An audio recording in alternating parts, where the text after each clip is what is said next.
Hey everyone, it's Michael. I hope you're doing well today, and I have another racing game to review for you. Like I told you guys yesterday, I took off some time, just needed a day off, and I played a few different games, and I actually completed one. This isn't it, but I played this one for quite a bit. It is kind of a confusing title because there's multiple titles, but I played what's called on my game, and from the cover picture I picked for the video, Le Mans 24 Hours for PlayStation 2. Now, this is the thing. Originally, it came out in 1999 in Japan, I'm assuming is what I'm reading up. I looked at Wikipedia. I looked all over the place.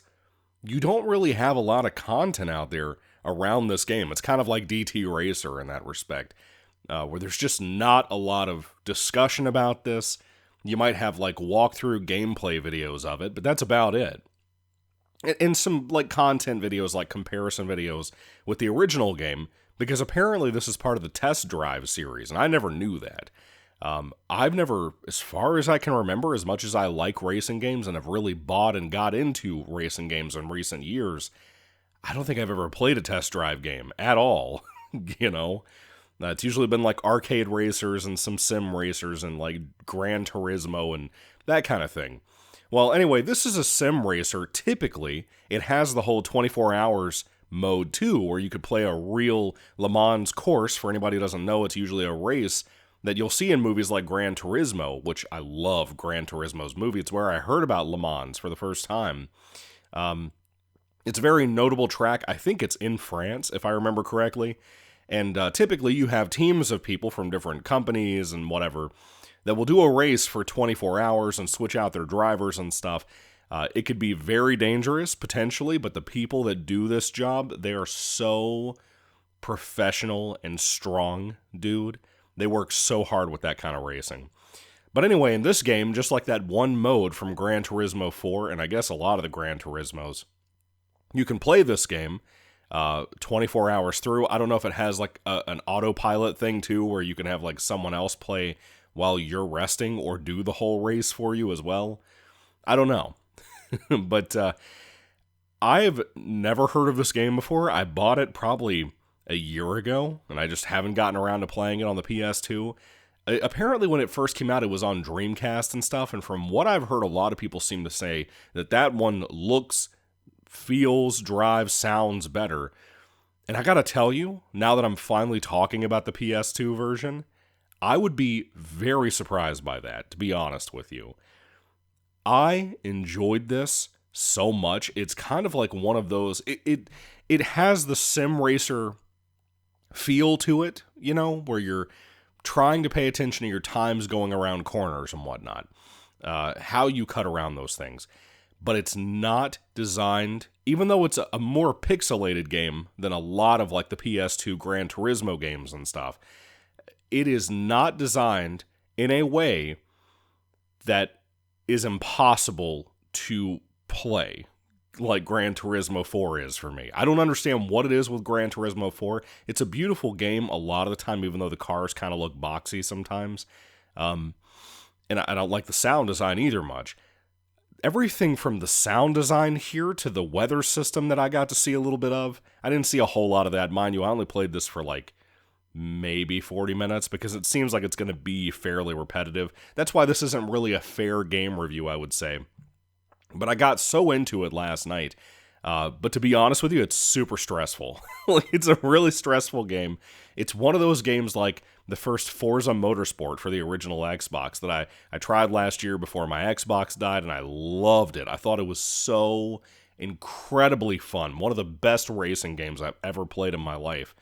And at least to me, anyway, from my exposure to sim racing. I loved Forza. I thought it was so enjoyable and so well done and beautiful looking. It's definitely better than this. But this was good, and I played it. The first race I did, I got first place in, which shocked me. It was a shorter race, kind of and when you play the shorter races, they're kind of still with the 3 laps I had to do. It was still like a 15-minute race for how long the tracks are designed for that, even though it's not the full 24-hour race that is available in like the career modes and stuff.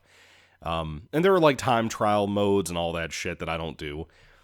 But maybe it would be more fair here. I don't know. This game seems really fair to me.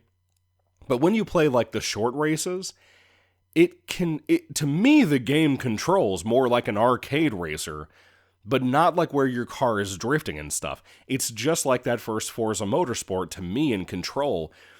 Even though the game is more pixelated, like I said, it's not the most beautiful graphically, and I feel like the map has too much shit on it. Like, you'll have one that says P1, and I'm pretty sure one of those blips is supposed to be me, but then I'm not sure. Maybe that's first place.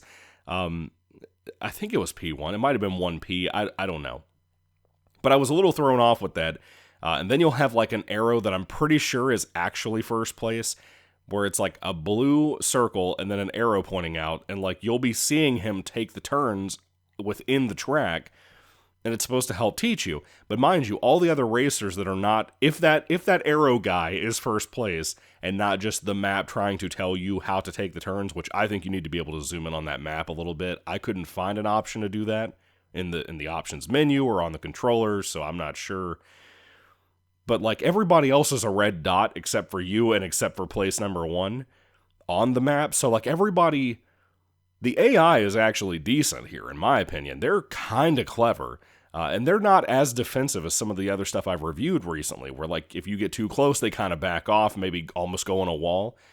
They're not like that here. Like sometimes they are, sometimes they panic, and a lot of the time they don't. A lot of the time they're smart enough to try to get behind you and slip right around you real fast.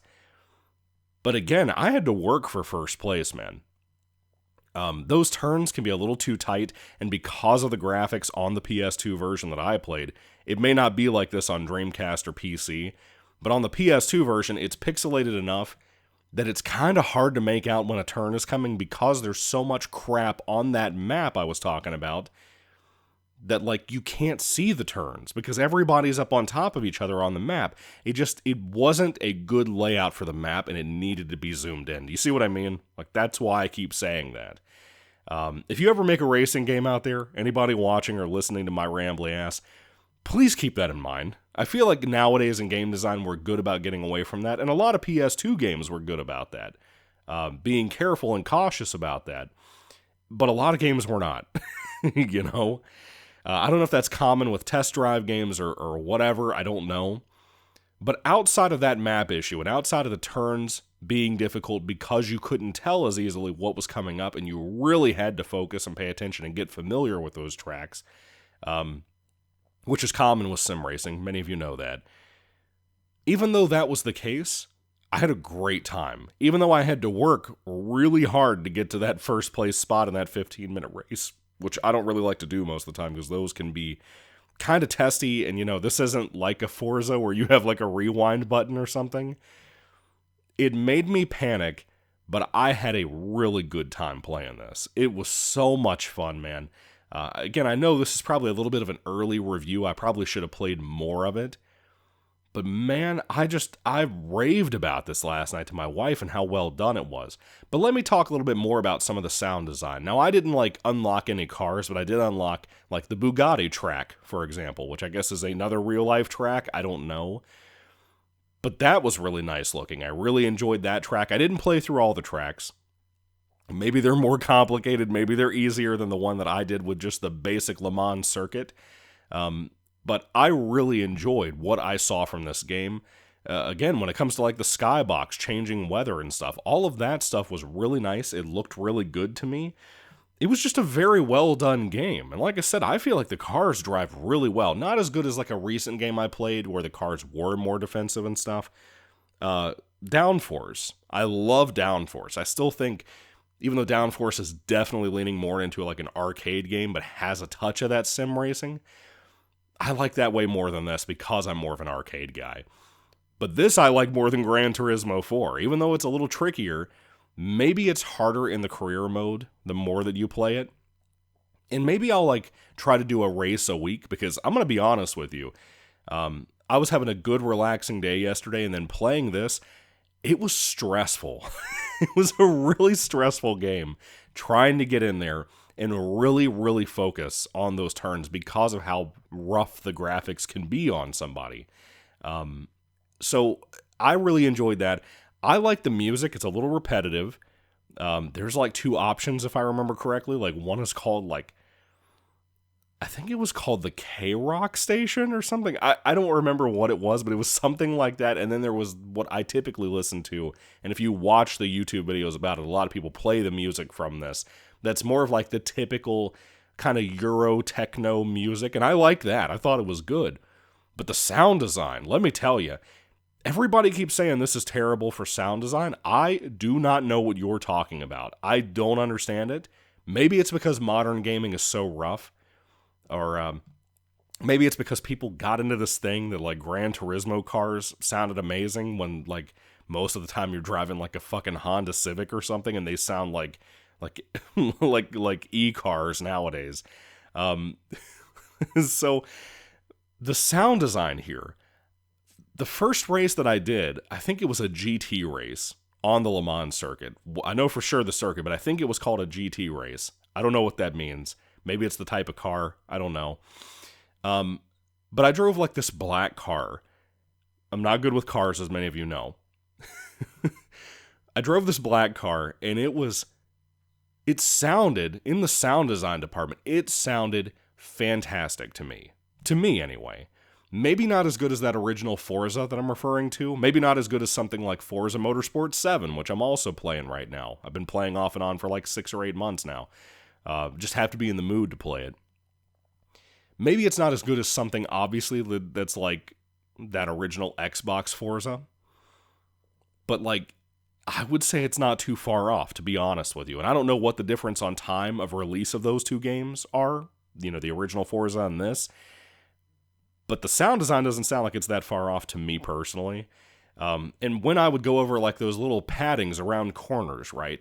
That thumping of your wheels hitting each of those bumps on those, not that you're supposed to, but if you do, it sounded so good. And I know that sounds dumb to talk about how the sound design sounded good with a turn hitting some bumps with your wheels, but I'm telling you, until you play different games like Gran Turismo and you hear that and hear how it sounds, to me anyway in Gran Turismo 4, so uninspired. To me anyway. Until you hear that difference between something like that and, to me, something like this where they put a little bit more of an oomph in the sound design, I don't think you can appreciate it. I'm a sound guy. I love sound effects. I love different things like that I've worked with in the past on YouTube and different content I've done in the past on other channels and with movies and games and stuff. I appreciate that kind of thing. It's one of the best things about horror games and horror movies. And until you get an ear for it as a musician, like I used to be a long time ago, not like a cool guitar musician. I used to play shitty stuff like cello and junk back in school. I played a little guitar in a class, but it wasn't anything like, I don't know. It wasn't anything actually special. It was just acoustic, and who actually likes acoustic guitar anymore? So anyway, this sound design I thought was really, really enjoyable. I think it had so much more to it than people give it credit for, and every review that I check out for the PS2 version seems kind of negative about it. The old written reviews, like Wikipedia would reference and bring light to, seem to be really negative, and I don't really understand that. Yeah, there's a lot of confusion on the title. Yeah, it's not the best racer ever, and yeah, it doesn't have the best graphics, but Le Mans 24 Hours, or Test Drive Le Mans 24 Hours, whatever you're calling this game, this is not a loss. This is a fairly cool game for what it is. It's just kind of stressful, but like in a fun, stressful way. The arcade mode, to me, that quick race mode, which is more arcadey than the sim racing 24-hour circuit you can do in here, I had a really good time with that. I had a good time on a day that I took off, and it just made me feel better.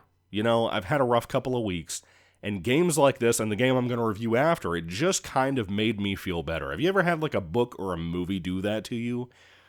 That's what this did to me. I know that sounds a little odd, but if you had that moment, if you're old enough to recognize when those moments happen, I think you get what I'm talking about. So anyway, aside from putting too much of my own personal experience into this rather than review the game itself, it's cool. I dug it. I had a good time. And I recommend it if you haven't played it before. Now, there was something else I tested.